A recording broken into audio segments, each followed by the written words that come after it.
కర్ణాటకలోని సిద్ధగంగా మఠాధిపతి 111 ఏళ్ల స్వామీజీ అనారోగ్యంతో గత 2 వారాలుగా ఆసుపత్రిలో చికిత్స పొందుతూ తుది శ్వాస విడిచారు. ఇవాళ సాయంత్రం అంత్యక్రియలు నిర్వహించనున్నారు. స్వామీజీ శివైక్యంతో కర్ణాటక ప్రభుత్వం 3 రోజులు సంతాప దినాలుగా ప్రకటించింది.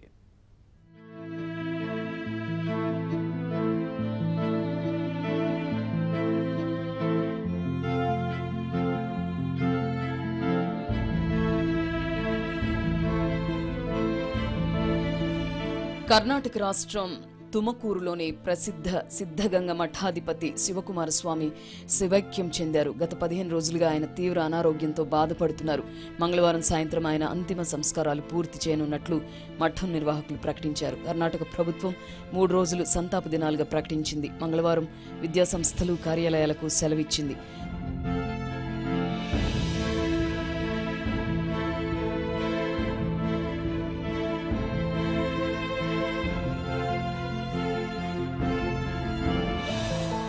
ఊపిరితిత్తుల్లో ఇన్ఫెక్షన్ తలెత్తడంతో గత కొన్ని వారాలుగా ఆయన చికిత్స పొందుతున్నారు. ఆయన శివైక్యం చెందారన్న సమాచారం తెలుసుకున్న భక్తులు పెద్ద ఎత్తున మఠానికి తరలి వస్తున్నారు.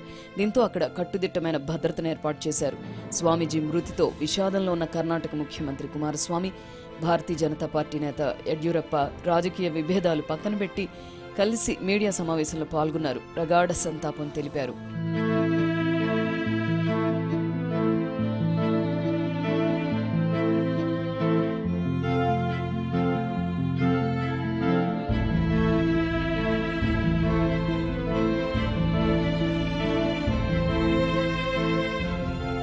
శివకుమార స్వామీజీ మృతి పట్ల ప్రధాని నరేంద్ర మోదీ దిగ్భ్రాంతి వ్యక్తం చేశారు. పేద ప్రజల కోసమే శివకుమార స్వామీజీ జీవించారని, పేదరికం, సమానత్వం, ఆకలిపై పోరాటం చేశారని ట్వీట్ చేశారు. అణగారిన వర్గాలకు మంచి విద్య, వైద్యం అందించడంలో స్వామీజీ కృషి వెలకట్టలేనిదని కొనియాడారు. తాను తుముకూరు సిద్ధగంగా మఠాన్ని దర్శించి స్వామివారి ఆశీస్సులు తీసుకున్నట్లు పేర్కొన్నారు. రాష్ట్రపతి సహా ఎంతో మంది ప్రముఖులు డాక్టర్ శివకుమార్ స్వామీజీ మృతి పట్ల నివాళులర్పిస్తున్నారు.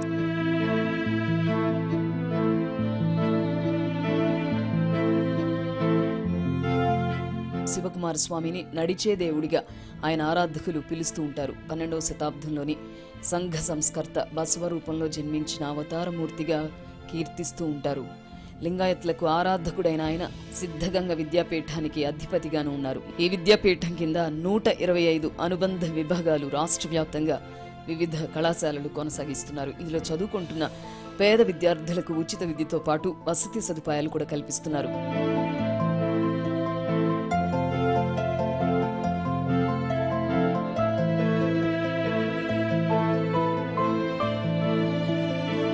కర్ణాటక రాష్ట్రం రామనగర్ జిల్లాలోని వీరపుర గ్రామంలో 1907 ఏప్రిల్ 1న శివకుమార స్వామి జన్మించారు. పలు సామాజిక కార్యక్రమాల్లో పాల్గొని మానవతావాదిగా పేరు తెచ్చుకున్నారు. 2015లో ఆయన పద్మభూషణ్ అందుకున్నారు. ఆయన చేసిన సేవలకు గుర్తింపుగా భారతరత్న ఇవ్వాలని గత వారమే కర్ణాటక సీఎం కుమారస్వామి కేంద్ర ప్రభుత్వాన్ని డిమాండ్ చేశారు.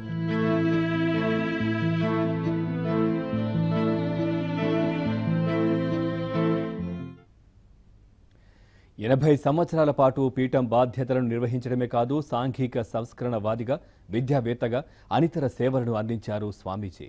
పీఠాధిపతిగా అనేక విద్యా సంస్థలను ఏర్పాటు చేసి లక్షలాది మంది విద్యార్థులకు అండగా నిలిచారు. కేవలం లింగాయతులకే కాకుండా ఆర్థికంగా వెనుకబడిన అన్ని వర్గాల విద్యార్థులకు ఈ విద్యా సంస్థల్లో ప్రవేశం కల్పించారు.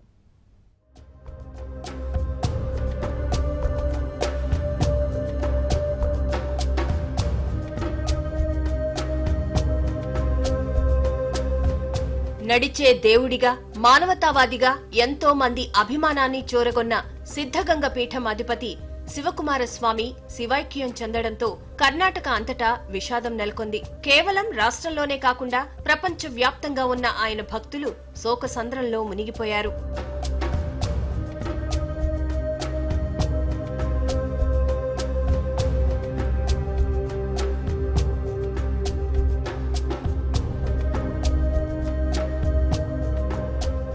నూట 11 పాటు జీవించిన స్వామి 80 సంవత్సరాల పాటు పీఠం బాధ్యతలతో పాటు సాంఘిక సంస్కరణవాదిగా, విద్యావేత్తగా అనితర సేవలను అందించి భగవంతుని సన్నిధికి చేరుకున్నారు. పీఠం బాధ్యతలు స్వీకరించిన స్వామి తొలినాళ్లలోనే విద్యా ప్రాముఖ్యతను గుర్తించారు. అందుకనుగుణంగా అనేక విద్యా సంస్థలను పీఠం ఆధ్వర్యంలో ఏర్పాటు చేశారు. 1930లో పీఠాధిపతిగా సారథ్యం స్వీకరించిన అనంతరం మఠానికి ఆర్థిక వనరులు తక్కువగా ఉండేవి.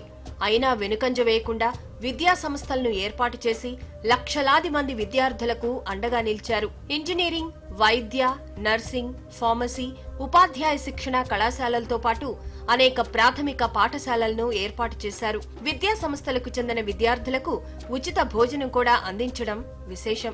కేవలం లింగాయత్తులకే కాకుండా ఆర్థికంగా వెనుకబడిన అన్ని వర్గాల విద్యార్థులకు ఈ విద్యా సంస్థల్లో ప్రవేశం కల్పించారు. ఆయన మఠాధిపతిగా పగ్గాలు అందుకున్న సమయంలో 200 మంది విద్యార్థులుండగా నేడు ఆ సంఖ్య దాదాపు 10,000కు చేరుకుంది.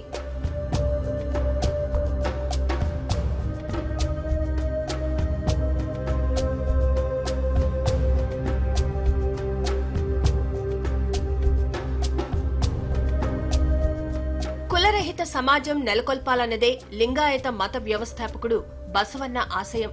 ఆ ఆశయాన్ని నెరవేర్చేందుకు శివకుమారస్వామి నిరంతరం కృషి చేశారు. శివకుమారస్వామి నిరాడంబరత, సమాజ సేవకు ప్రాధాన్యమిచ్చారు. నిత్యం భక్తులకు దర్శనమిచ్చేవారు. మఠం చుట్టుపక్కల ఉన్న గ్రామాల ప్రజలు పళ్లు, కూరగాయలు మఠానికి భక్తితో ఇచ్చేవారు. స్వామిని దర్శించుకునేందుకు అన్ని రాజకీయ పక్షాలకు చెందిన వివిధ వర్గాల నేతలు వచ్చేవారు. ప్రధాని మోదీ, కాంగ్రెస్ అధ్యక్షుడు రాహుల్తో సహా రాష్ట్రంలో అన్ని పార్టీల నేతలు స్వామిని దర్శించుకునేవారు. అయితే ఆయన ఎప్పుడూ ఏ రాజకీయ పక్షం వైపు మొగ్గు చూపకుండా తటస్థంగా వ్యవహరించేవారు. ఇక కర్ణాటకలో కులాల వారీగా మఠాలున్నాయి. అయితే సిద్ధగంగ పీఠంలో అందరినీ సమానంగా చూసేవారు.